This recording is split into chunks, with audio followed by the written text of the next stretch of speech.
త్రియేక దేవుని నామంలో మీకు శుభాలు.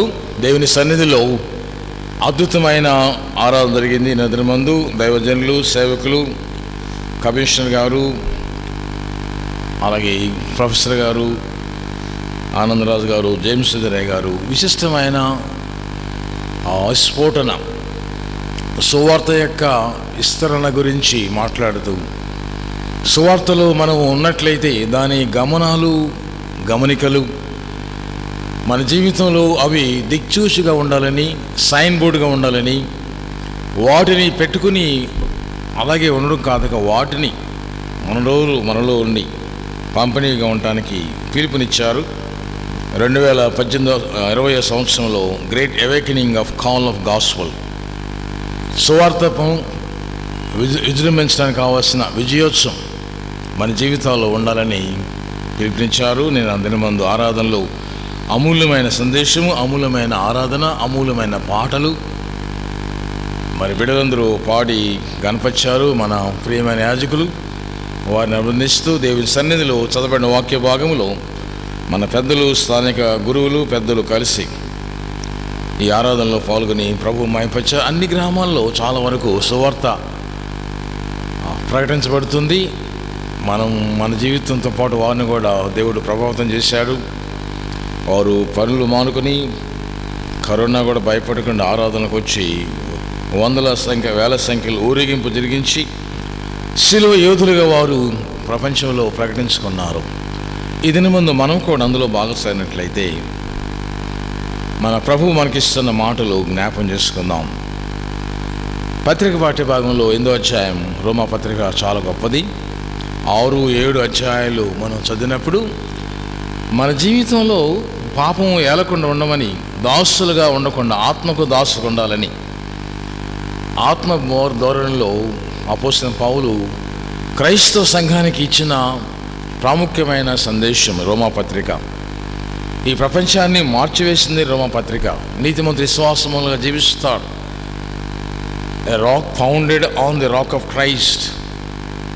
విశ్వాసం అనే దుర్గము కనుక్కోవటానికి విశ్వాసం కావాలి. కాబట్టి నీతిమంతుడు విశ్వాసములుగా జీవిస్తాడని చెప్పడానికి రెవరెండ్ డాక్టర్ మార్టిన్ లూథర్ గారు ప్రపంచానికి 10వ శతాబ్దంలో ఈ వాక్యాన్ని ఈ లోకమంతటికి అందించిన దేవుని దాసుడు. రోమాపత్రిక చదువుకున్నట్లయితే బంధించబడిన బైబిలు బయటికి వచ్చేది కాదు. 1వ అధ్యాయం 16-17 వచనాల్లో ఆయన దేవుని కనుగొన్నాడు. దాసుడుగా ఉండకుండా దేవుని యొక్క దాసుడుగా ఉండాలి. ఈ లోకానికి కట్టడకు ఆచారానికి దాసత్వం చేస్తున్న ఆ దినాల్లో దేవుని దాసుడుగా ఉండాలని దేవుడు చెప్పాడు. అందువల్ల ఆయన నీతిమంతుడు విశ్వాసములుగా జీవిస్తాడు. క్రియలను బట్టి కాదు కానీ విశ్వాసం బట్టి జీవిస్తాం. ఆ విషయాన్ని ఈ అధ్యాయం అంతట్లో పౌలు భక్తుడు విస్తారంగా మాట్లాడుతుంటారు. కాగా ఎవరు క్రీస్తులు ఉంటే వారు బానిసలు కాదు, వారు శిక్షార్హులు కాదు. 500 సంవత్సరాలు రోమా సామ్రాజ్యం శిక్షలు ఖరారు చేసి క్రైస్తవుల్ని, క్రైస్తవేతలని, దేవుడిని బిడ్డల్ని అందరినీ సమానంగా వారు హింసిస్తూ వారి పౌరసత్వమే గొప్పదని ఈ పౌరసత్వాన్ని చించివేసిన దినాలు. అలాంటి సమయంలో కూడా గ్రేట్ కరోనా అలాంటి సమయంలో క్రీస్తు సేవకులు బందీఖానాల్లో, టెటూమ్స్లో, సమాధుల్లో నిలబడి ప్రార్థన చేసి, రోమా సామ్రాజ్యంకి వెళితే మీకు వాటికన్ సిటీకి రోమ్కి వెళ్ళినట్లయితే టూమ్స్ ఉంటాయి, పరిశుద్ధుల సమాధులు పవిత్రపరచబడ్డాయి. ఆ సమాధుల్లో ఉండేవారు ఆరాధన చేసి అక్కడే మరణించారు.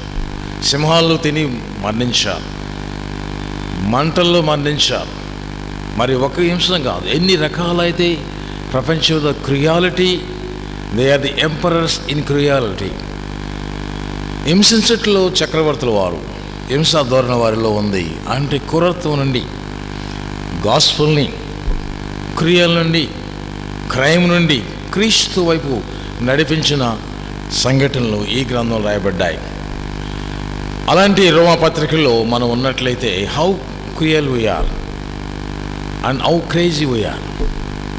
ఎలాగున్నాం? ఆయన సువార్త కొరకు తపన చెందుతున్నామా? లేకపోతే సువార్త చెప్పలేక అలిసిపోయి జాగి కింద పడినామా తెలుసుకోవడానికి.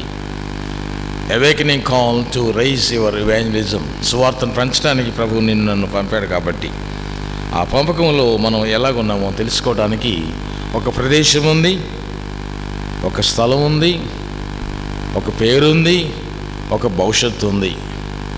ట్రినిటీ అనేది త్రిత్వకాలంలో మనం చెప్తున్నట్లుగానే పెంతెకొస్తు కాలంలో కూడా త్రిత్వకాలంలో పరిశుద్ధాత్మ దేవుడు నిన్ను పేరు పెట్టి పిలిచాడు, నిన్ను పేరు పెట్టి నీకు స్థలం ఇచ్చాడు. భవిష్యత్తు ఆయన ఏమి పోతున్నాడో ఆయన తెలుపుతున్నాడు. A name, a place and future. ఈ మూడు కూడా ఈరోజు అధ్యాయంలో ఉన్నప్పుడు అబద్ధ బోధకులు దాన్ని లేదని చెబుతున్నారు. అందుకే ఆయన మత్తయి సువార్త 7వ అధ్యాయం కొండ ప్రసంగంలో స్పెసిఫిక్గా మాట్లాడుతూ 2 ధోరణులు మనిషిని పాడు చేస్తాయి. మొదటి ధోరణ దేవునిది, దానిలో ఉండకుండా సాతాను ధోరణిలోకి నడపడానికి 2 మార్గాలు ఎప్పుడు చూపిస్తుంటాడు. మంచి మార్గము, చెడ్డ మార్గము. మంచి ఫలించేది, ఫలించింది. ప్రభువు దాని గురించి చెబుతూ అబద్ధ ప్రవక్త గురించి జాగ్రత్త పడుడి 15వ వచనంలో, వారు గొర్రెల చర్మం వేసుకొని మీ వద్దకు వస్తారు, కానీ లోపల వారు క్రూరమైన తోడేళ్ళు. ఆ విషయాన్ని తర్వాత అధ్యాయంలో మనం చూడబోతున్నాం. ఎందుకు ప్రభువు ఈ మాటలు వాడి ఉన్నాడు, తోడేళ్ళ గురించి ఎందుకు మాట్లాడాడు? ఎందుకంటే ఆయన గొర్రెల కాపరు కాబట్టి గొర్రెలకు ఉన్న సంబంధాన్ని ఆయన గొర్రెల గురించి మాట్లాడుతూ వాటిని క్షేమంగా ఉంచాలని, మందను కాస్తున్న ఆయన మహాకాపరి కాబట్టి, మంచి కాపరి తన గొర్రెల కొరకు ప్రాణం పెట్టాడు. ఆ పెట్టిన కాపరి వాస్తవాలు మాట్లాడుతున్నాడు. తోడేళ్ళు మీ మధ్య ఉన్నాయి కాబట్టి వాటి గురించి జాగ్రత్త పడమని తెలియపరుచుకుంటున్నాడు. ఈ సమయంలో దేవుని మహిమ కొరకు మరి అసలు వారసత్వం పొందాలంటే ఎలాగ ఉండాలి? పూర్వకాలంలో వారసత్వం గురించి మాట్లాడినప్పుడు అది చాలా కఠినమైంది.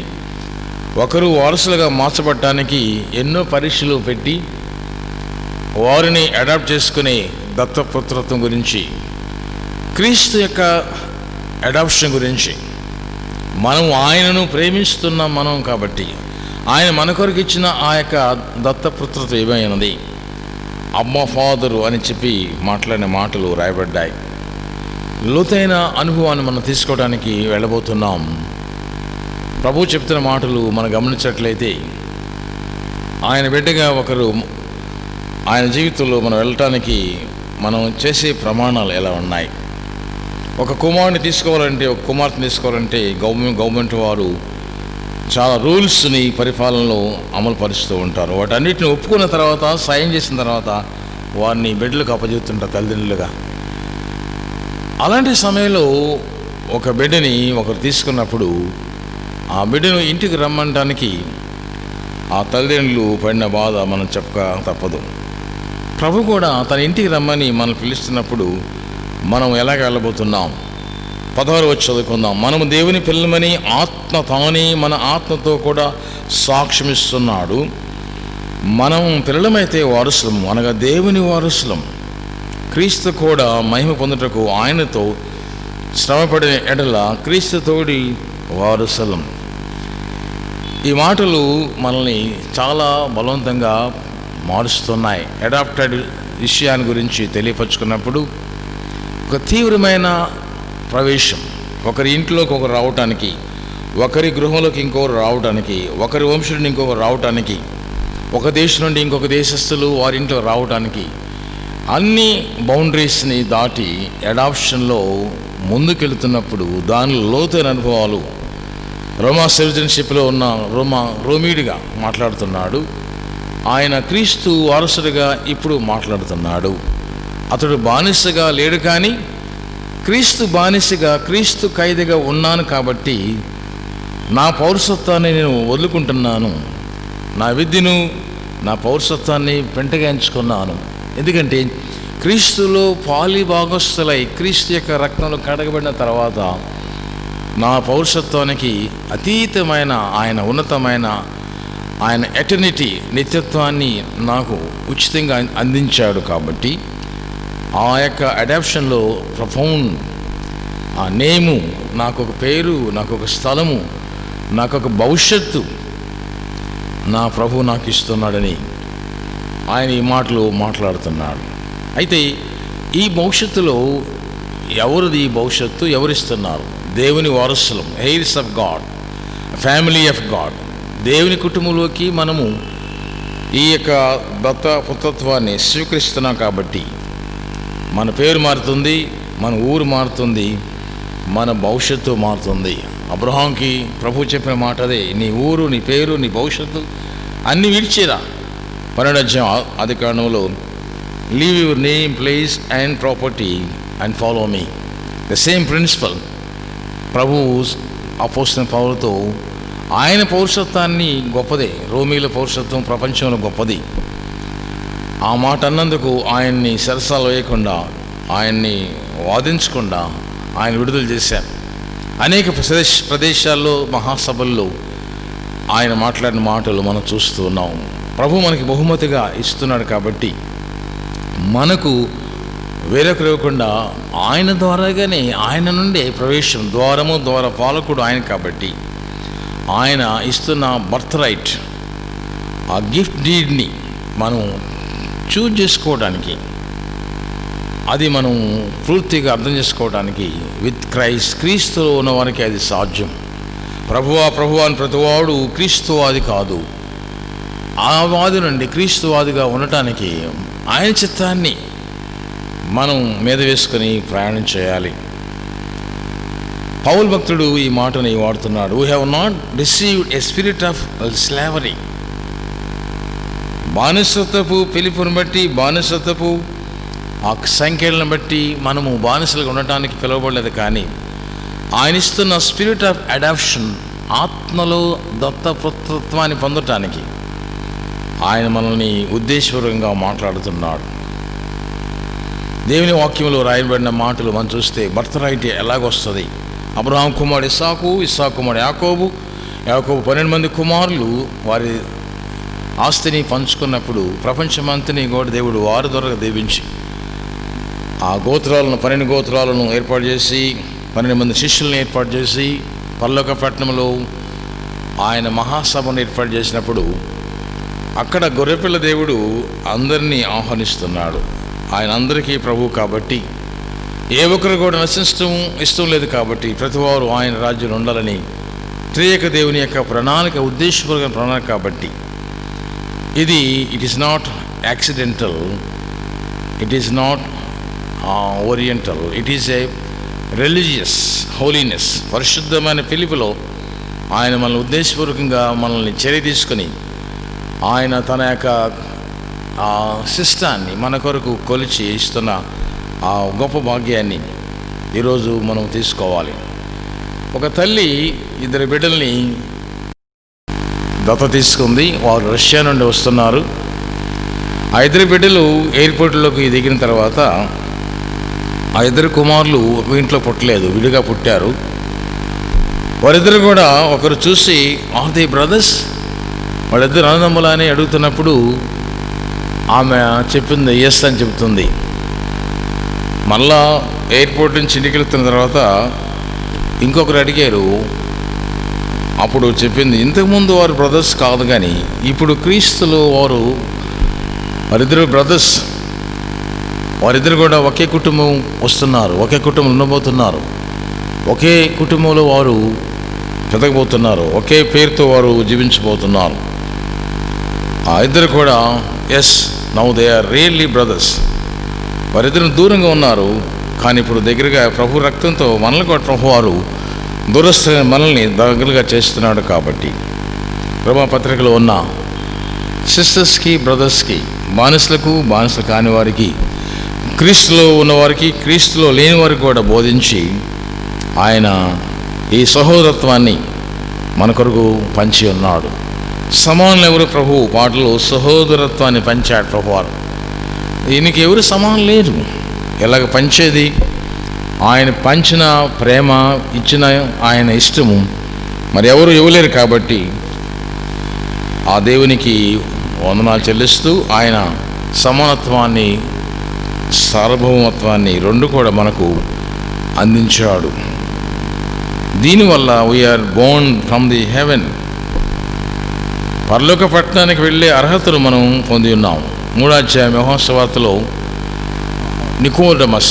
నికోదేము ప్రభువుని అడుగుతుంటాడు, ఒకడు నీటి మూలంగా ఆత్మగా జన్మించాలి, ఒకడు ఎలాగ జన్మిస్తారు తల్లి గర్భంలో అన్నప్పుడు ప్రభు చెప్పాడు, అది ఎలాగ జన్మించాలో తెలియపరిచాడు. దేవుని రాజ్యాన్ని క్రొత్తగా జన్మించకపోతే చూడలేము కాబట్టి అది కలవరపడ్డాడు ఆయన. కానీ క్రొత్తగా జన్మించితేనే కానీ అతడు ఆమె దేవుని రాజ్యం సంబంధి కాలేడని చెప్పగానే అప్పుడు ఆశ్చర్యం వేసింది, ఈ మాటకు ఈ బోధకు ఎలాగ నడవాలి. This was radical talk. Birth status is radical. క్రొత్తగా దేవుని రాజ్యంలో సంబంధంగా ఉండాలంటే రబ్బీని కూడా దేవుడు స్పేర్ చేయకుండా ధర్మశాస్త్రోపదేశని కూడా ఆయన మాట్లాడి you must reborn again, rebirth అంట, లేకపోతే తిరిగి జన్మించాలి. చాలామంది జన్మాలు చెప్తుంటారు, ప్రపంచంలో పునర్జన్మ ఉంది, ఈ జన్మలో ఇలా కాదు, నెక్స్ట్ జన్మలో ఎలా పడతానో తెలియదు, 7 జన్మలు ఉంటాయి, ఏదో జంతువుగానో ఏదో ఒక పక్షిగానో ఏదో ఒక పుట్టగానో నేను పుట్టబోనా, నా ధర్మాన్ని బట్టి నాకు భర్త వస్తుందని ప్రజల్ని నమ్మించే కర్మ సిద్ధాంతం నుండి క్రాస్ సిద్ధాంతానికి ప్రభు మనల్ని పిలుస్తున్నాడు. కర్మ ఇంటూ క్రాస్. క్రీస్తులో ఉన్న వారికి ఒకే జన్మ, వారికి పరలోక జన్మం, తిరిగి జన్మించటం బాప్టిజంలో. ఆ కర్మ సిద్ధాంతం నుండి బయటకు రమ్మని ప్రభు పేరట ఆహ్వానిస్తున్నాం. ఈ లోకం చెప్పవచ్చు, కానీ ప్రభు చెప్తున్నాడు Christianity is the crown of Hinduism. మనకు తెలియదు, కానీ ప్రపంచంలో చాలామంది దేవుని ఎరిగిన వారుగా ఉన్నారు కానీ బయటపడలేదు. క్రీస్తువాదిగా వారు ఉండటానికి ఇష్టపడుతున్నారు, క్రైస్తవులు ఉండటానికి ఇష్టపడలేదు. ఎనివే, క్రీస్తువాదులుగా ఉన్న వారి కొరకు కూడా ప్రభు మాట్లాడేది సమయంలో ప్రివిలేజ్. ఆ ప్రివిలేజ్లో మనం చూస్తున్నాం. దాదాపుగా 4వ శతాబ్దం వరకు మరి అనేక సిద్ధాంతాలు ఉన్నప్పటికీ అందులో దేవుని యొక్క త్రిత్వ సిద్ధాంతంలో ఒక రూపాన్ని ప్రభు అందించాడు. అగస్టిన్ భక్తుని జీవితం ద్వారా మనం చూస్తాం. ఈరోజు దేవుని కృపలో నీవు కూడా ఆయన బిడ్డగా ఉండాలంటే నీకు విశ్వాసం ఉన్నట్లయితే ఆ విశ్వాసంలో తిరిగి ప్రభుతో పాటు దత్తపుత్రత్వంలోకి దాస్యక నుండి ఆయన బిడ్డగా నీ మీద ఆయన ఇస్తున్న శిలువ ముద్రను అంగీకరించినట్లయితే ఆ శిలువ ముద్రలో నీవు నిలబడి బర్త్ రైట్ క్లెయిమ్ చేసుకోవడానికి విశ్వాసం కావాలి. ఒకసారి ఎల్కా చర్చ్లో ప్రసంగం మాట్లాడుతూ ఆ చర్చ్ హెడ్స్లో మాట్లాడినప్పుడు యవన కుమారులు ఈ విషయంలో చాలా తడబడ్డారు. మేము ఎలాగా జన్మించాలి, ఎలాగా జన్మిస్తే బాగుంటుంది, ఎలాగుంటే దేవుడు మాకు కలగబడతాడు అని ప్రశ్న వేసినప్పుడు ఆ ప్రశ్నకు జవాబు ఏంటంటే, ఒకే ఒక జవాబు ఏంటంటే, క్రీస్తు సంబంధాలుగా ఉన్నప్పుడు మాత్రమే. Faith is not just about right doctrine or a set of rules, but faith is a relationship. విశ్వాసం అన్నది దేవునితో సంబంధాన్ని తెలిపేది. దానికి ఏ చట్టంతో పని లేదు. ఏ నడవడి కావాలంటే ప్రభుతో నడిచే సంబంధం, సహవాసం చేసే క్రీస్తు యొక్క భాగస్వామి ఉండటానికి మనం పిలుస్తూ ఉన్నాడు. దేవుని కృపలో మనం ఉన్నట్లయితే ఆయన మనల్ని ఇన్వైట్ చేస్తున్నాడు. ఒకసారి రష్యాలో ఉన్న ముగ్గురు మాంగ్స్, హెన్రీ రూబ్లిన్ అనే అతను, ముగ్గురు సన్యాసులు కలిపి ఈ దేవుని యొక్క ఆరాధన స్థలాన్ని చూసిన తర్వాత త్రిత్వ కాలంలో ట్రినిటీ మీద వారు చాలా పెట్టుబడి పెట్టి ప్రయోగం చేసినప్పుడు 15వ శతాబ్దంలో వారు ఒక మంచి విశిష్టమైన మాటని రాయగలిగారు. ఆ మాటలో మనం చూస్తే, at the table there is also an empty seat. త్రిత్వకాలంలో ఆయన మాట్లాడిన మాటల్లో ప్రభు టేబుల్ మీద కప్పు ఉంది, ఆ కప్పు ఖాళీగా ఉంది, ఆ కప్పులో నీవు ఉన్నావు, ఆ కప్పులో నీవు దేవుని సంబంధంగా అందులో నిన్ను ప్రభు చూస్తున్నాడు. ఆ ప్లేస్ ఎంప్టీగా ఉంది. 12 మంది అపోస్తలులు కూర్చున్నారు, కానీ ఒకటి ఖాళీగా కనబడుతున్నట్టు చిత్రీకరించారు. The table there is also an empty seat. ఆ ఎంప్టీ సీట్ని చూసినప్పుడు ఒక నిర్వచనం రచించారు, ఏంటంటే అది ఇన్విటేషన్. చాలామంది మనం కూర్చుంటాం, వస్తున్నప్పుడు ఖాళీ ఉన్నప్పుడు ఎవరు వస్తున్నారని కూర్చొని ఆ స్థలాన్ని అలాగే కేటాయిస్తుంటాం. God is inviting today into his heart. ఆయన సన్నిధిలోకి, ఆయన సహవాసంలోకి నిన్ను నన్ను ఆహ్వానిస్తున్నాడు. చాలామంది చర్చెస్కి వెళ్ళినప్పుడు మీరు చూస్తారు, మీరు బయట నుంచి లోనికి వచ్చినప్పుడే మీకు ఒక కార్డు ఇస్తారు. ఆ కార్డు ఏంటంటే, are you believing Jesus, are you believing in his name. నువ్వు నమ్ముతున్నట్లయితే ఇక్కడ సైన్ చేయి. తిరిగి వెళుతున్నప్పుడు గుర్తుంచుకో, ఆ గ్రీన్ కార్డులో నువ్వు సైన్ చేసావు. ఏంటి సైన్ అంటే, I am with you Lord. ప్రభు అని నీతో ఉంటానికి ఒప్పుకున్నాను, నన్ను అంగీకరించు, నా జీవితాన్ని మార్చువని ఆ కమిట్మెంట్ ఇస్తున్నారే. ఈరోజు మనమందరం గుడిలోకి వచ్చాం. ఈ గుడిలో నీవు వెళుతున్నప్పుడు పోతున్నప్పుడు ప్రభు నీకేమైపోతున్నాడు? Celebrity of love of God, దేవుని ప్రేమను నీవు కలిగి జీవించడానికి ప్రభు నీకు ఇస్తున్న అమూల్యమైన సమయం ఇది. ఆ అమూల్య సమయంలో ప్రభు నిన్ను ఆహ్వానిస్తున్నాడు. ఇంటూ అనే మాట మనం వాడాలండి. ఇంటూ అనే మాటలు ఏంటంటే లోనికి అని. బాప్టిస్ట్ అనే మాట ఏంటంటే లోపలికి నింపటం, నీళ్ళతో నింపటం, dip in the water. Baptism అనగా into the son, into the holy spirit, into the Lord of God. తండ్రి దేవునికి, కుమార దేవునికి, పరిశుద్ధాత్మ దేవునిలోకి నిన్ను ముంచి ఆయన తరపున నీకు అభిమిస్తున్నాము. దేవుని వారసురాలుగా ఉండటానికి ఇక్కడి నుంచి సంఘంలో కూడా మనం అనౌన్స్ చేస్తున్నాం. ఇక్కడి నుంచి ఈయన దేవునిలో పెరగటానికి, ఈ కుమార్తె దేవునిలో పెరగటానికి వాక్యమందును, బోధ ఎందును, బుద్ధి ఎందును, విశ్వాసమందును మీరు పెంపర చేయటానికి వారి కొరకు మీరు అడాప్షన్ థియరీ తీసుకున్నారు. You have adopted the prayer of adoption. ప్రార్థన చేస్తూ ఒప్పుకున్నారు మీరు. చాలాసార్లు అనుకుంటాం కానీ మనం మర్చిపోతాం. దేవుడు అది కాదని చెప్తున్నాడు ఈరోజు. You must remember always. నీవు ఆయన సన్నిధిలోకి వచ్చి విడుచుతున్నప్పుడు ఒక మాట ఏం మాట్లాడాడు దేవుడు నీతో, నీవు ఏమి అనుకుంటున్నావు, ఏం చేయబోతున్నావు. చాలాసార్లు హస్బెండ్ వైఫ్ వస్తుంటారు ఆరాధనకి, ఈ ప్రక్క స్త్రీలు ఈ ప్రక్క పురుషులు కూర్చుంటారు. వెళ్ళేటప్పుడు కలిసి బయటికి వెళుతుంటారు. ఒక యజమాని సైన్ చేశాడు, నేను ప్రభుతో ఉంటాను. ఆమె వెనక ఉంది కానీ ఆమె సైన్ చేయాల. నేను ప్రభుతో ఉంటానని ఆమె సైన్ చేయట్లా. ఇది తడబాటు, ఎడబాటు. ఒక్కరు ఎత్తబడతారు, ఒక్కరు కిందే ఉంటారని ప్రభు చెప్పాడు రాకడ సమయంలో. ఎన్నో ఉదాహరణలు ప్రభు చెప్తున్నాడు, మనం పట్టించుకోం. ఇద్దరిలో ఒకరు ఎత్తబడతారు. కాబట్టి ఎత్తబడే విశ్వాసం నీలో ఉండాలని. In Christ we have a name, in Christ we have a place, in Christ we have a future. Amen చెప్దాం అందరూ దయచేసి ఒకసారి. అందరూ ఆమెన్ చెప్పండి. ఆమెన్. మనం ప్రభువులు ఎదుగుతున్నాం కాబట్టి మనకు స్థలం ఉంది, ప్రభువులు ఉన్నాం కాబట్టి మనకు ఒక మార్గం ఉంది, ప్రభువులు ఎదుగుతున్నాం కాబట్టి మనకు ఒక భవిష్యత్తు దేవుడు ఆయన రిజర్వ్ చేశాడు. దాని విషయంలో ఈ దిన ముందు పత్రిక పాఠంలో మనం దేవుని పిల్లలం. దేవుని పిల్లలు అనేవారు దేవుని మాట వినాలి కానీ వేరొక మాట వినకూడదని ప్రభువు తెలియపరుచుకుంటున్నాడు తన పత్రికలు. సువార్తలు 7వ అధ్యాయంలో, మత్తయి సువార్త 7వ అధ్యాయంలో 15 వచనం నుండి మనం మాట్లాడుతూ ఉన్నట్లయితే ప్రభువు మాట్లాడిన మాటలు చాలా గంభీరంగా ఉన్నాయి. 27 వచనం దాకా చదువుకున్నట్లయితే, ప్రభువా ప్రభు అని పిలిచేవాడు కాదు కానీ ఆయన చిత్తము ప్రకారం చేయువాడే ప్రవేశిస్తాడు. ఆ దినమున అనేకులు వచ్చి ప్రభువా ప్రభు అని చెప్పి ప్రవచించలేదా, మాట్లాడలేదా, వెళ్ళగొట్టలేదా, దయ్యాలని అద్భుతాలు చేయలేదా అని అంటే చేయొచ్చు. కానీ కడ వరకు ఆయన చిత్తాన్ని నెరవేర్చక నీలో దేవుని చిత్తాన్ని ప్రక్కన పెట్టి సాతాను చిత్తాన్ని నెరవేర్చినట్లయితే, దాని విషయంలో ఈరోజు మన ప్రభు మనకి రిమైండ్ చేస్తున్నాడు.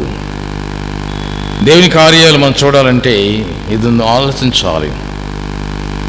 దేవుని కృపలో మనము అబద్ధ బోధకుల నుంచి మాట్లాడుతున్నాం కాబట్టి అబద్ధమైన మాటలు, పద్యాజ్ఞలో ఒక ఆజ్ఞ ప్రభు చెప్పాడు. అబద్ధ బోధకులు, అబద్ధ ప్రవక్తలు అబద్ధాన్ని ఒడిగట్టుకుని అదే నిజమని చెప్పే దినాలు లేకపోలేదు కాబట్టి అది దేవుడు గుర్తించాడు. కాబట్టి ఆ గుర్తించిన దేవుడు మనతో మాట్లాడుతున్నాడు. Gospel is not fake, it is true. అది సత్యం, అందులో అబద్ధం ఉండదు, మోసం ఉండదు. అది దేవుని వాక్యం, ఆ వాక్యాన్ని ఎవరు అర్థం చేసుకుంటారు? Beware of false profits. దేవుని సన్నిధిలో ఈ రెండు రోడ్లలో మనం ప్రయాణం చేసినప్పుడు, one board on leading to destruction, one narrow leading to the life. ఇరుగు మార్గము, విశాల మార్గం. ఈ రెండు మార్గాల గురించి దేవుడు మాట్లాడిన మాటలు గమనించినట్లయితే అందులో ఉన్న మాటలు బివేర్ ఆఫ్, విశిష్టమైన మాటలు ప్రభు మాట్లాడుతున్నాడు. క్రూరమైన జంతువులు, క్రూరంగాని జంతువులు, గొర్రెపిల్ల గురించి ప్రభు మాట్లాడు, తోడేల గురించి ప్రభు మాట్లాడాడు. రెండు కూడా, ఒకటి సాధు జంతువు, ఒకటి క్రూర జంతువు. కాబట్టి ఈ యొక్క లక్షణాల గురించి ఎందుకు ప్రభు మాట్లాడాడు? ఆయన మాట్లాడిన మాటలన్నీ కూడా మనం రికార్డ్ చేయబడింది. దేవుని కుమార్తెగా, కుమారుడుగా ఆయన మాటలు మనల్ని ఆలోచించుకున్నట్లయితే 16వ వచనంలో పైభాగం, వారు వస్తారు. 15వ వచనం చివరిలో, వారు వస్తారు కానీ లోపల వారు క్రూరమైన తోడేళ్ళు, వారి ఫలముల వలన మీరు వారిని తెలుసుకుంటారు. ముండ్ల పొదల్లో ద్రాక్ష పండ్లను, పల్లీల చెట్లను, అంజూరు పండ్లను కోయుదురా. అలాగనే ప్రతి మంచి చెట్టు మంచి ఫలము ఫలించును, పనికి మాలిన చెట్లను, అంజరపు పండ్లను కోయరుదా. కాబట్టి ఫలించే చెట్టు, ఫలింపని చెట్టు రెండు గురించి ఆది నుండి ప్రభు చెప్తున్న సువార్త అదే. కాబట్టి ఈ సువార్తలో మనం ఉన్నట్లయితే ఆధ్యాత్మికంగా మనం బలపడటానికి మనం తీసుకుందాం. ఒకరోజు ఒక ఇంట్లో బోర్డు పెట్టారు, బివేర్ ఆఫ్ డాగ్స్. అప్పుడు యజమాని పిలిచి, అయ్యా మీ కుక్క కాటేస్తుందా అంటే, మా కుక్క ఎప్పుడు కాటేదండి, అది మంచిదని చెప్తూ ఉంటాడు. ఎందుకు బోర్డు పెట్టారంటే, it is not my dog, other dogs. ఇతర కుక్కలు చాలా ఉన్నాయి, అవి కరుస్తాయి, మేమైతే కరవకుండా దాన్ని పెంపుకుంటున్నామని తన సాక్ష్యాన్ని చెప్తూ ఉంటాడు. ఈ విషయంలో పేతురు భక్తుడు, యోధా భక్తుడు ఇద్దరు కూడా చాలా స్పష్టంగా వారి పత్రికలో మాట్లాడుతుంటారు. 2వ పేతురు పత్రికలో ఆయన ఈ మాటల్ని తెలియపరుచుకుంటున్నాడు. 2వ పేతురు పత్రిక 2వ అధ్యాయం 12వ వచనం, 11వ వచనం కూడా చదవచ్చు. అక్కడ ప్రాముఖ్యమైన విశిష్టతను తెలియపరిచాడు. దానిలో ఉన్న మాటలు చదువుతాను నేను. 2వ అధ్యాయం 11, 12 వచనాలు.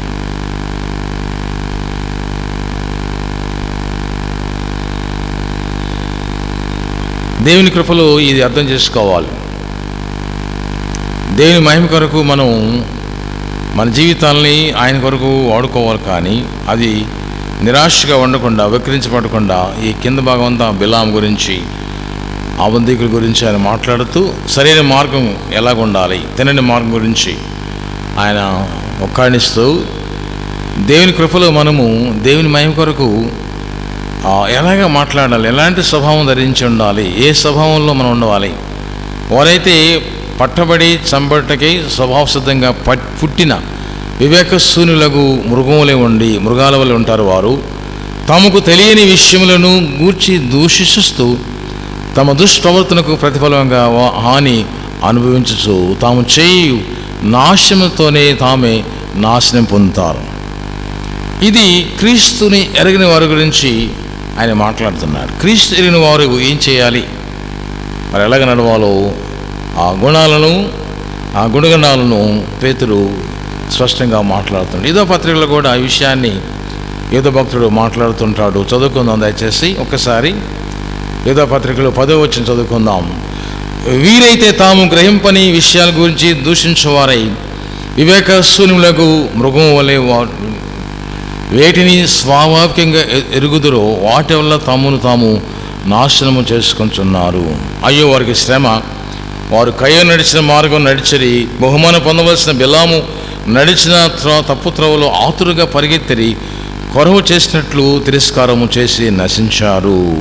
ఇంకా మనం లోతుగా మాట్లాడాలంటే పైభాగంకి వెళదాం.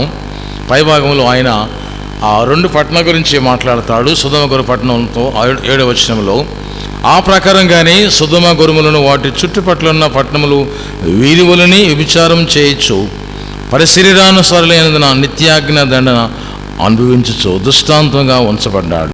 అటువల్ని మీరును కళ్ళ కనుచు శరీరం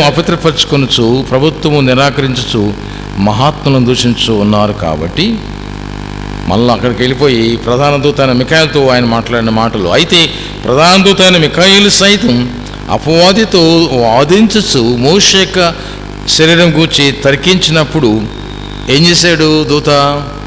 సాతాను దూషించకుండా, తీర్పు తెచ్చకుండా చిన్నగా దూషించి తీర్పు తీర్చ తెగింపక ప్రభు నిన్ను గద్దించునుగాక అన్నను. అంత గొప్ప మహాత్ముడు, సాత్వికుడు, దేనివలస మోషే శరీరం కాడ ఆయనకు మచ్చ లేకుండా ఉండటానికి మిఖాయిల దూత అక్కడ సాతాన్ని ఓడించి అతన్ని వేటు వేయచ్చు, తీర్పు తీర్చవచ్చు, బెళాములోకి అనగా పాతాళలోకానికి పంపవచ్చు. కానీ అక్కడ గద్దిస్తూ అక్కడ తీర్పు తగ్గించినట్లుగా రాస్తూ ఉన్నాడు. ప్రభు నిన్ను గద్దించిన కాకన్నా ఆమెన్. అలాగే ప్రభు కూడా 3 శోధనలు కూడా ప్రభువును శోధించొద్దని, ప్రభు చిత్తాన్ని బట్టి చేయమని, ప్రభు ఏం చెప్పాడో దాన్ని చేయటానికి ఉండాలని ఉద్ఘాటించాడు. ప్రభు కూడా మాదిరికర జీవితం మన జీవితంలో ఉండాలని ప్రభు కోరుకుంటున్నాడు. పేతురు భక్తుడు ఈ విషయంతో పాటు మరి కొడంగ ప్రసంగంలో ఈ మాటలు ప్రభు మనకు అందిస్తున్నాడు. ఆధ్యాత్మిక నీతి ఫలములు మనం ఫలించాలంటే మన జీవితాలు ప్రభు కొరకు ఉంచుకునే రీతిగా ఉండాలి. అలా ఉండకపోతే ఏమవుతుంది? అబద్ధ బోధకులు, అబద్ధ పరిచారం, అబద్ధ యాజకత్వం, అబద్ధపు మాటలు, దొంగతనము, ఆ యొక్క విషయాలన్నీ కూడా కొడంగ ప్రసంగంలో ప్రభు చెప్పినప్పుడు తోడేల గురించి ప్రభు చెప్పిన మాట చాలా విస్తారంగా మన వెనుకల్లో రాయబడింది. కానీ వారి లోపల క్రూరమైన తోడేళ్ళు 15 వచనం రాయబడింది. దీనికి సాదృశ్యంగా కొన్ని జనరేషన్ నుంచి చెప్పుకుంటున్నాం. ఈ మోడర్న్ వరల్డ్లో కూడా ఈ స్టోరీ చెప్పబడింది. ఎసోపస్ స్టోరీ అని ఒక ఈ వుల్ఫ్ గురించి, తోడేల గురించి ఒక గొప్ప సాక్ష్యం ఆ దేశంలో మనం చూస్తాం. అక్కడ గొర్రెల కాపురు గొర్రెలు కాస్తూ ఉంటాడు. ఆ గొర్రెల కాపరి ఒక బలమైన గొర్రెల్ని వధించడానికి తాను అమ్ములు పెట్టుకుని, కత్తిని పెట్టుకుని వెళుతుంటాడు. అదే గొర్రెను ఈ తోడేలు చూసి బలమైంది, బాగుంటుంది, దీన్ని తినాలని ఆ తోడేలు కూడా మారువేషం వేసుకుని, గొర్రె చర్మం ధరించుకుని, కప్పుకొని అదే ప్రాంతానికి వెళ్ళి చూస్తూ ఉంటుంది. ఈలోపు యజమాని వెళుతూ ఉంటాడు. ఆ ప్రదేశంకి వెళ్ళాడు. అదే ప్రదేశంలో మారువేషంలో ఉన్న తోడేలు గొర్రె పిల్లని అతడు కత్తితో దాన్ని వధిస్తాడు. తోడేలు మారువేషంతో కూడా గొర్రెల కాపరి దాన్ని గుర్తించి అది గొర్రె అనుకుంటున్నాడు. కానీ గొర్రె తోరము ఉంది కాబట్టి గొర్రె అనుకుంటున్నాడు. అతను కూడా ఆ స్వరూపాన్ని గుర్తించలేకపోయాడు.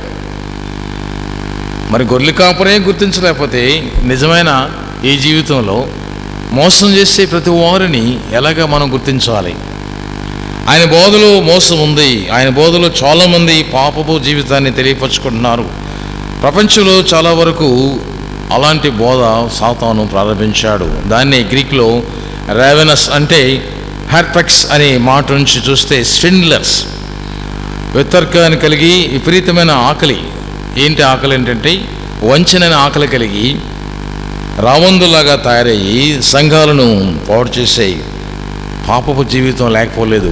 ప్రపంచంలో ఆయన బోధకు విరుద్ధంగా సాతాను బోధిస్తూ ఉన్నాడు. అవ్వమ్మకి ఏదేం తోటలు బోధించాడు. అబద్ధ బోధకుడు అని పేరు, జనకుడు అని పేరు కాబట్టి తన పని ఇప్పుడు చేస్తూనే ఉంటాడు. కాబట్టి ఆ బోధలో సంఘాన్ని జాగ్రత్త పరుచుకోవాలి, ఆ బోధలో సంఘాన్ని కాపాడుకోవాలి అని మోషే భక్తులు కూడా ఈ విషయాన్ని ఇశ్రాయేల్కి తెలియపరిచాడు. జూయిష్ పీపుల్ కూడా ఈ విషయంలో చాలా అండర్స్టాండింగ్ ఉంది. Long history of false profits గురించి ప్రభువు తెలియపరిచాడు. ద్వితీయోపదేశకాండం 13వ అధ్యాయంలో మనం గమనిస్తే ఆయన మాట్లాడిన మాటల్లో నిర్వచనం ప్రవచించబడింది. ఆ ప్రవచనాన్ని ఇప్పుడు కూడా మనం చూస్తున్నాం ప్రపంచంలో. నిజమే, అలాంటి ప్రవచనాన్ని మనం చూసి ఎరిగి ఉండాలి. 13వ అధ్యాయం చదువుకుందాం. ప్రవక్తే కానీ కలలు కనేవాడు కానీ నీ మధ్య లేచి నిదుట సూచక్రియలను మహత్కారమైనను చేసి నువ్వెరగని ఇతర దేవతలను అనుసరించి పూజించమని రమ్మని చెప్పిన ఎడల అతడు నీతో చెప్పిన సూచక్రియ కానీ మహత్కారాలు కానీ సంభవించినను ఆ ప్రవక్త మాటలను కలలు కనువాని మాట వినకూడదు. దొరుకుతీ సూచక్రియలు చేయొచ్చు వారు in the name of Jesus, కానీ వారు నమ్మద్దు. మీరు ఏం చెప్తున్నారంటే ఏలనగా మీరు మీ యెహోవాను మీ పూర్ణ హృదయంతోనూ పూర్ణాత్మతోనూ ప్రేమించున్నారో లేదో తెలుసుకుంటకు మీ దేవుడు యెహోవా మిమ్మల్ని పరీక్షించున్నాడు. చూడండి, దేవుడి యొక్క పరీక్షల్లో మనం కూడా పెట్టబడ్డాం. అయితే మీరు మీ దేవుని యెహోవాకు లోబడి, ఆయనకే భయపడి, ఆయన ఆజ్ఞలను అనుసరించి, ఆయన మాట విని, ఆయన సేవించి, ఆయనను హత్తుకుని ఉండవలెను. నీవు నడవలసిన నీ దేవుడైన యెహోవా నీకు ఆజ్ఞాపించిన మార్గంలో నిన్ను కాపాడు తొలగించుకున్నట్లు ఐగుప్తు దేశం నుండి మిమ్మల్ని రప్పించిన దాస్య గృహం నుండి, అది దాస్య కాడ బానిసత్వాన్ని ప్రభు విడిచి వారిని బయట తీసుకొచ్చినప్పుడు, వారిని ప్రభు విడుదల చేసినప్పుడు మోషే నడిపించిన నడతను చూశారు కదా. కాబట్టి అట్టి దాస్య గృహం నుండి మేము నడిపించిన మీ దేవుని యెహోవా మీ మీద తిరుగుబాటు చేయుటకు మిమ్మును మీరే ప్రేరేపించుకుంటున్నారు గనుక ఆ ప్రవక్తకేమి, ఆ కలకనువానికేమి మరణశిక్ష విధించవలను. ఖండితంగా ఆయనకు విరుద్ధంగా ఏ మాట, ఏ భాష, ఏ రచయిత కూడా వచ్చినట్లయితే అది మరణదండకు శిక్షకు కారకుడు. అట్లు నీ మధ్య నుండి ఆ చెడుతనము పరిహరించవలను. ఒకవేళ అలాంటి మనస్సు, అలాంటి మాటలు, అలాంటి దురద చెవులు నీకు ఉన్నట్లయితే వాటిని తగ్గించుకొని సరి చేసుకుని ముందుకు రమ్మని ప్రభు పిలుపునిస్తున్నాడు. ఇది మోషే కాలం జరిగినప్పుడు మోషే విషయంలో చాలా విస్తారంగా దేవుడిచ్చిన మాటను తెలియపరిచాడు. మత్తయి 7వ అధ్యాయం 15 నుంచి 20 వచనాల్లోకి వచ్చినట్లయితే ఇక్కడ మనం గమనించేది ఏంటంటే, సోల్స్ హ్యాంగ్ ఇన్ ఇన్బ్యాలెన్సింగ్. ఆత్మలను సాతాను పట్టుకుని చెరపట్టి చెరకు తీసుకువెళ్ళటానికి ప్రయత్నం చేస్తున్నారు. కాబట్టి చెరకు వెళ్ళిన వారు ఆకాశంలో నుండి భూమి కిందన్న పాత్రలో చెరపడ్డారు. ప్రభువు బంధించాడు వారిని. బిళ్ళములో సాతాను యొక్క దూతల్ని బంధించాడు ప్రభువారు. అగాధ స్థలంలో వారిని బంధించి ఉంచాడు తీర్పు కోసం. అలాంటి అగాధ స్థలంలోకి నీవు వెళ్ళకుండా ఉండాలంటే అబద్ధ బోధలకు వైపు నువ్వు మనసు తిప్పక తిమోతితో మాట్లాడుతూ, తిమోతి నువ్వైతే వాక్యాన్ని శ్రద్ధగా గ్రహించి గుర్తించి ఏది మంచిదో, ఏది మాన్యమైందో, ఏది న్యాయమైందో, ఏది బలమైందో, ఏది ప్రభు చిత్తమైందో, ఏది నీతియుక్తమైందో గ్రహించే మనస్సు నీకు ప్రభు ఇస్తాడు. ఆ విషయాన్ని గట్టిగా ప్రభువు మాట్లాడుతున్నాడు. ఆ విషయాన్ని మనం గమనించినట్లయితే లూకా సువార్తలో 24వ అధ్యాయం 24వ వచనంలో కూడా, you come to you in sheep's clothing. మనిషిగానే వస్తారు, గొర్రెల శరం ధరించి వస్తారు, కానీ లోన క్రూరముఖము లాంటి తోడేల స్వభావం.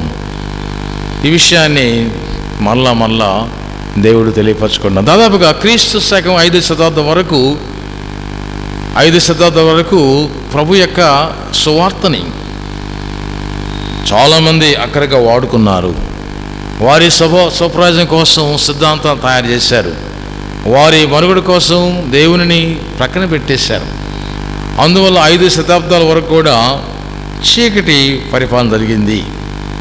The first 5 centuries of the church, almost every doctrinal devotion మనం అర్థం చేసుకుంటే అది ఎలాగుందో రాయబడింది. దేవునికి విరుద్ధంగా తయారు చేసుకున్నారు. అలాంటి వారిలో మనం గమనిస్తే మన ప్రజెంట్ కాలంలో చూసినట్లయితే జోసెఫ్ స్మిత్ అనే వ్యక్తి రెస్టరేషన్ మూమెంట్ తయారు చేసి ఫాల్స్ ప్రాఫిట్గా ప్రకటించుకొని ఆయన ఈ విధంగా true meaning of the Bible మెసేజ్ని మార్చివేసి ఫాల్స్ ప్రాఫిట్ ఎంప్లాయ్మెంట్ క్రియేట్ చేశారు. అలాగే మనకు తెలుసు, చాలామంది ఇంకా పెద్దలు చాలా పెద్ద పేరు అంటారు మీరు, మోర్మన్ గాస్పుల్ అంటాం. సువార్తలకు బదులుగా మోర్మన్ వేరేగా సువార్తను తయారు చేసి క్రిస్టియన్ చర్చ్ని అక్రమంలోకి తీసుకుని వెళ్ళిన వారు లేకపోలేదు. కాబట్టి దేవుని యొక్క వాక్యాన్ని జాగ్రత్తగా మనం విని అది దేవుని కొరకు వాడాలి. జకర్యా గ్రంథంలో కూడా ఈ మాటలు రాయబడ్డాయి. ఏమి రాస్తున్నాడు జకర్యా విషయంలో చూస్తే, జకర్యా గ్రంథంలో 13వ అధ్యాయం 4వ వచనం ఈ విధంగా రాయబడింది. దేవుని కొరకు మనం ఉన్నట్లయితే దేవుడిచ్చే ఆ గొప్ప బలమైన ఆయన వాక్యాన్ని ఎలాగ వాడుకోవాలి, ఏం చేయాలి చదువుతాను దయచేసి. 4వ వచనంలో ఈ విధంగా రాయబడింది. 13:4, ఆ దినమున తాము పలికిన ప్రవచనాలను బట్టి తమకు కలిగిన దర్శనం బట్టి ప్రవక్తలు సిగ్గుపడి ఇకను మోసపుచ్చకూడదని గొంగలి ధరించడం మానివేస్తారు. తర్వాత ఆయన ఎలాగుందో రాశాడు. ఆ భాగం చదవండి. 13వ అధ్యాయం చివరి దాకా చూస్తే, ఖడ్గమా నా గొర్రెల కాపుల మీద, నా సహకారుల మీద పడుము, ఇదే యెహోవా వాక్కు. ఎందుకు ఆ మాట వాడుతున్నాడంటే, ఆయనని చెందవలసిన మహిమను ఇతరులకు, ఇతర దేవతలకు చెందే రీతిగా అబద్ధ ప్రవచనాలు చెప్తున్నారు కాబట్టి, జరగబోయేది తెలియదు కానీ జరిగిందని చెప్పటం. ఈ మోసకర మాటలు, ఇది దేవుని ఆలయము, ఇది దేవుని ఆలయం. 7వ అధ్యాయం ఇర్మీయా భక్తుడు టెంపుల్ సర్వంలో మాట్లాడుతూ ఇది మోసకరమైన మాట. అక్కడ ఉన్న వారందరూ కూడా యెహోవా దేవునికి విరుద్ధంగా మాట్లాడి ఆయన ఆరాధనని మంగళం చేశారు, బయలుదేవత ఆరాధన అంగీకరించారు, అస్తారోస్తమి దేవతను పూజించిన వారు మీరు. కాబట్టి అలాంటి కాపరులు, అలాంటి గొర్రెల కాపరులు, అలాంటి మందను కాసేవారు, వారు ఖడ్గానికి ఆహుతి కావాలి. దేవుడు తీర్పు అప్పుడే తీర్చినట్లుగా జకర్యా గ్రంథంలో మనం చూస్తూ ఉన్నాం. దేవుని కృపలో మనము మోసపోవటం ఎక్కువైపోయింది కాబట్టి, దేవుని బిడ్డగా నీవు క్రీస్తు వైపు చూసి ప్రయాణం చేయాలి. నీ మీద ప్రభు పెట్టబడిన ఆ నిజమైన వార్త వాస్తవమైంది కాబట్టి వార్త వేయించుకున్నాం, సిలువ ముద్ర వేయించాం మన ప్రభువు. బీ వాచింగ్, ఆయనతో మనం మెలుకోగలిగి ప్రార్థన చేయాలి. దీంతోపాటు ఆయన ఇంకా అనేక విషయాలు చెప్పాడు. మరి బోధలో తేడా ఉన్నది, పాప బోధ, ఆ ప్రీచింగ్ అనేది దేవునికి విరుద్ధం కాదు కాబట్టి అలాంటి చెడు ఫలాలను మనము చూస్తాం.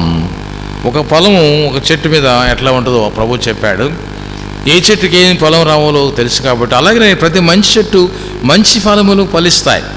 కానీ పనికిమాల చెట్టు కానీ ఫలములు ఫలించింది, మంచి చెట్టు కానీ ఫలములు ఫలింపనేరదు. పనికి మాలిన చెట్టు మంచి ఫలాలు ఫలింపనేరదు.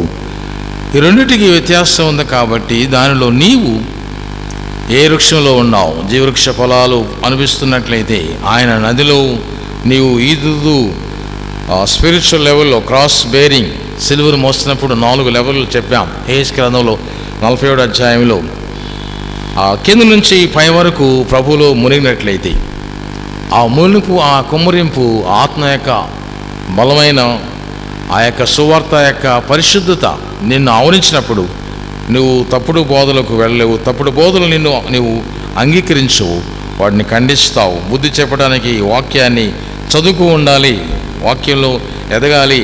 ఇంకా వాక్యాన్ని పాలవలే కాక ఆహారంలాగా భుజించాలని పేతురు మాటికి ఆయన మాట్లాడుతుంటాడు. ఈరోజు మనం భుజించే ఆహారము సమృద్ధి అయిన ఆహారం కాబట్టి ఆ సమృద్ధి ఆహారాన్ని మనం తీసుకున్నట్లయితే ఎలాగ మనం జీవించాలి, దీన్ని బట్టి మనం చూస్తే, can real Christians be deceived by a false profits?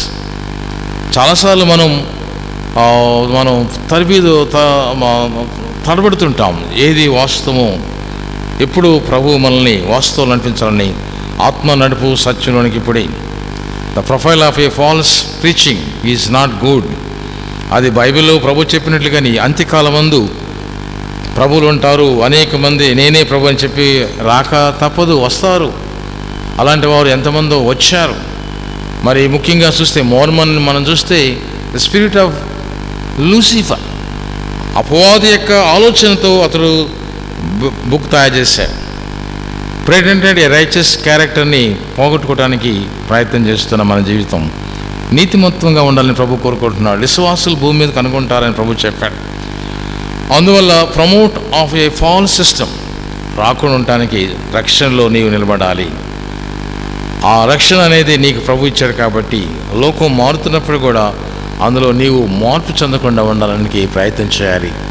లోకం నుంచి ప్రభు మనల్ని నమ్మలేదు, కానీ లోకంలో ఉండి ఆయన ఎరిగి ఆయన ఇష్టాన్ని, ఆయన చిత్తాన్ని నెరవేర్చి దాసురాండ్లుగా ఉండటానికి ప్రభు మనకి పిలుపునిస్తున్నాడు. జకర్యా 11:16 కూడా ఈ పిలుపునిచ్చాడు.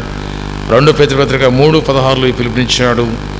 అలాగే ముఖ్యంగా good fruits is not simply good deeds. ఇది కూడా గమనించాలి దయచేసి. మంచి ఫలాలంటే అవి కేవలము మంచి కార్యాలు చేయటం కాదు బిడ్డలారా. మంచి ఫలములలో మంచి సువాసన కనబడాలి. ఒకటి ఫలం ఉంది, ఒకటి క్రియలు ఉన్నాయి, ఒకటి నీతి ఉంది అని అటు ఇటు కాకుండా నీతి గల విశ్వాసం, క్రియలు గల విశ్వాసం మనలో ఉండపోయినట్లయితే అది మంచిది కాదు. రోమాపత్రిక 10వ అధ్యాయంలో కూడా ఈ మాటలు పౌలు స్పష్టంగా మళ్ళా తెలియపరుచుకుంటున్నాడు. ముగింపులో ఆయన ఈ మాటలు మాట్లాడిన మాటలు ఏంటంటే, 16వ అధ్యాయంలో ఒక ప్రాముఖ్యమైన సందేశం మన కొరకు ఆయన అందిస్తున్నాడు. 17వ వచనం, సహోదరులారా, మీరు నేర్చుకున్న బోధకు వ్యతిరేకంగా భేదములను ఆటంకములను కలుగజేయ వారిని కనిపెట్టి ఉండడం అని మేము బ్రతిమాలుకొనుచున్నాను, వారిలో నుండి తొలగిపోకుడి.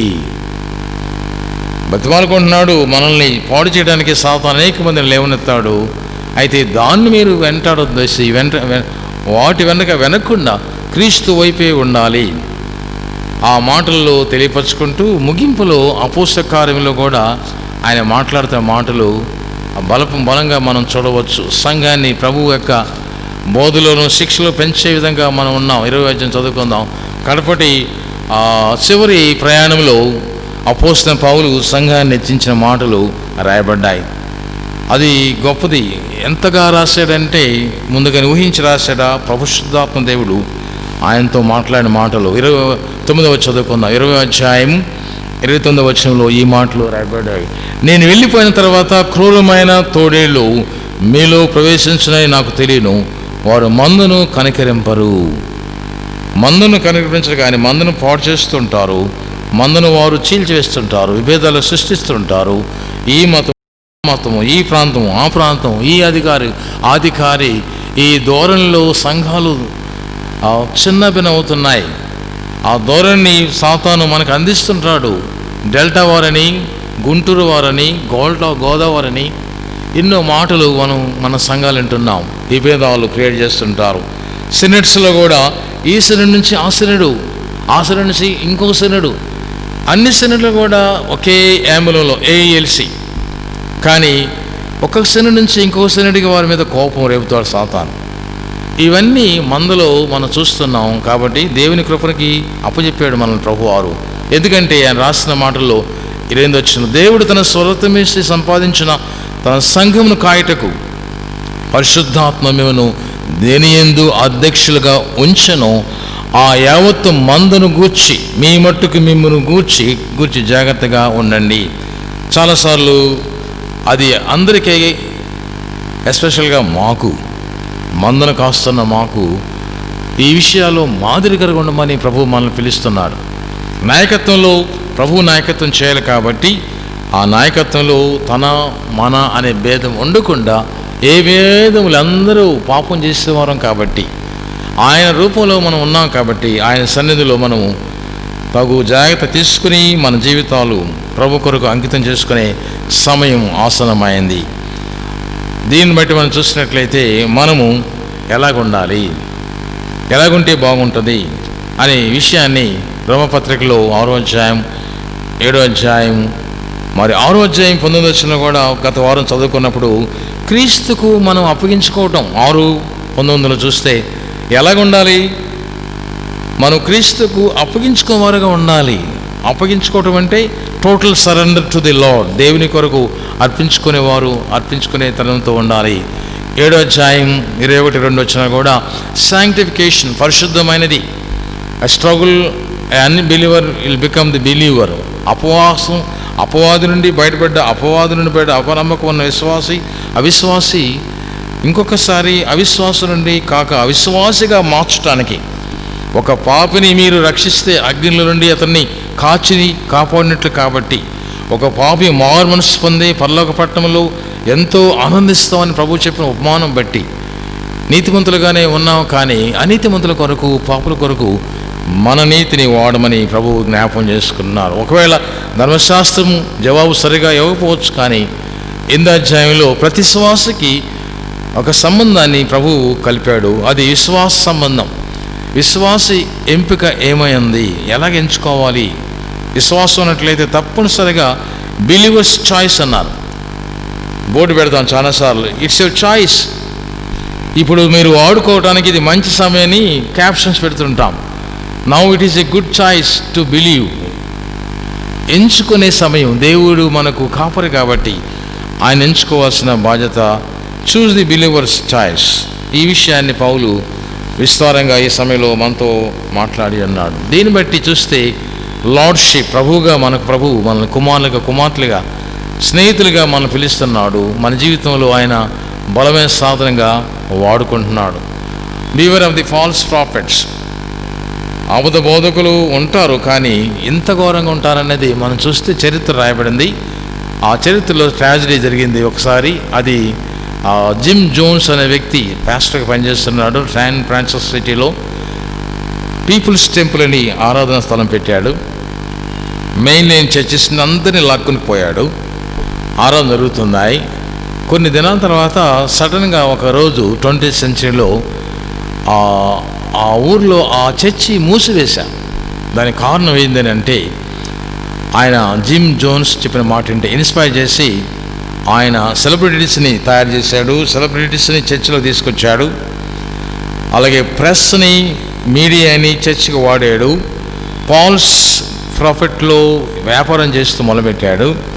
ఆ తర్వాత ఆయన ప్రభు యొక్క రాకడ కొరకు సిద్ధపాటు చేయకుండా ఫాల్స్ టీచింగ్లో ఆత్మహత్య చేసుకోవటం ఏంటి, ఎలా చేసుకోవాలి అనే విషయాన్ని ఆయన తెలిపినప్పుడు దాదాపుగా ఆ చర్చిలో ఉన్న చాలామంది, దాదాపు 1000 మంది పైగా మరణించినట్లుగా రాయబడింది. అందువల్ల ఆ సంఘాన్ని జాన్ మ్యాక్ ఆర్థర్ గారు వెళ్ళి దర్శించి అక్కడ రాయబడిన మాటలు చూస్తే, ఈ promoted himself through the use of celebrities, అది కారణమని తెలిపి భక్తులు దాన్ని ఖండించి క్రీస్తు వైపు మనల వారిని ఫెయిత్లోకి రావడానికి ఆ చర్చిని తిరిగి నీతిమంతులు ప్రవేశించి వాగ్దాన పుత్రులుగా వారిని తయారు చేశారు. సాతాను ఎంతగా వంచిస్తారంటే వెలుగుదూత వేషం వేసుకుంటాడు కాబట్టి అది ఎవరికి తెలియకుండానే మోసం చేస్తాడు. అలాంటి మోసంలో నీవు పడకుండా ఉండటానికి మనకి ప్రభు చెప్పాడు, false teachers and false followers ఇద్దరు ఉన్నారు. అబద్ధ బోధకులు ఉన్నారు, అబద్ధ బోధకులు అనుసరించి విశ్వాసులు కూడా ఉన్నారు. కాబట్టి వారిని చెక్ చేసుకోమని ప్రభు కింగ్డమ్ ఆఫ్ లివింగ్, నీవు దేవుని రాజ్యంలో ఉన్నట్లయితే, నివసించినట్లయితే నీ మీద పెట్టబడిన ఆంక్షలు ప్రభు వైపు చూసుకుని వెళ్ళాలి.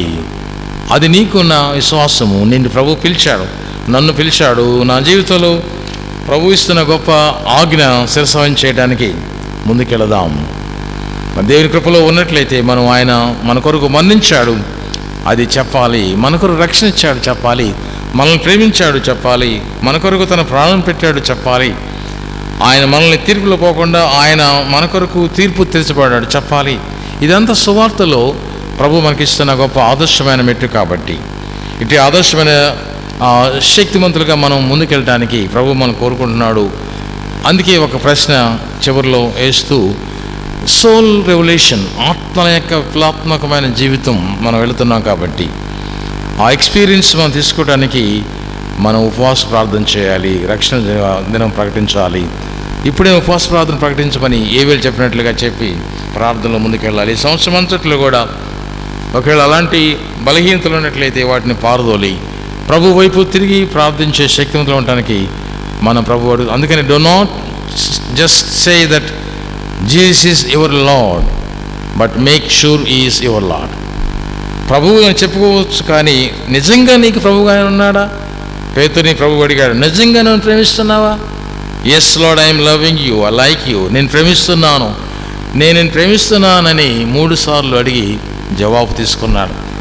ఈరోజు మన ప్రభు మనల్ని అడుగుతున్నది ఏంటంటే, మనం ఆయనకు జవాబు ఇవ్వాలి. నీ జీవితంలో ఆయన రక్షణ విందులను పాలు పొందడానికి ఆ వారసత్వం తీసుకున్నావు కాబట్టి ఆ బానిసత్వం నుండి నిజమైన వారసత్వం, అడాప్షన్, ఆ దత్తపుత్రులుగా పుత్రికలుగా ప్రభు మనల్ని పిలిచాడు. కాబట్టి ఆయన్ని తండ్రి అని పిలిచే అవకాశం మనకిచ్చాడు.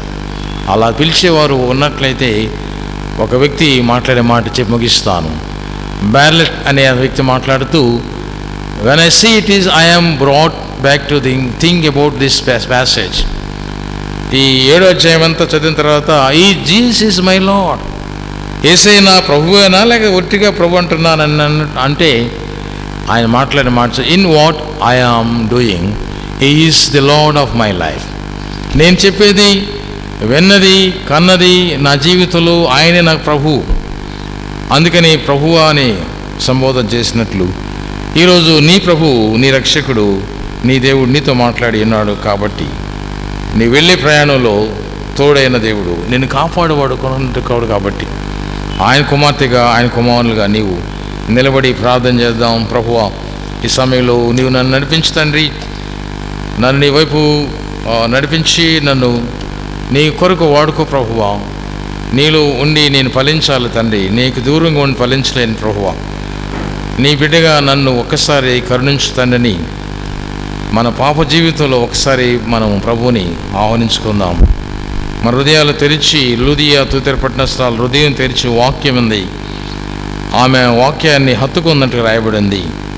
ఈరోజు వాక్యాన్ని హత్తుకునేవారు ఎవరు? మోసుకుపోయేవారు ఎవరు? వాక్యం విన్నవారు విన్నట్టు విని వదిలిపెట్టేవారు ఎవరు?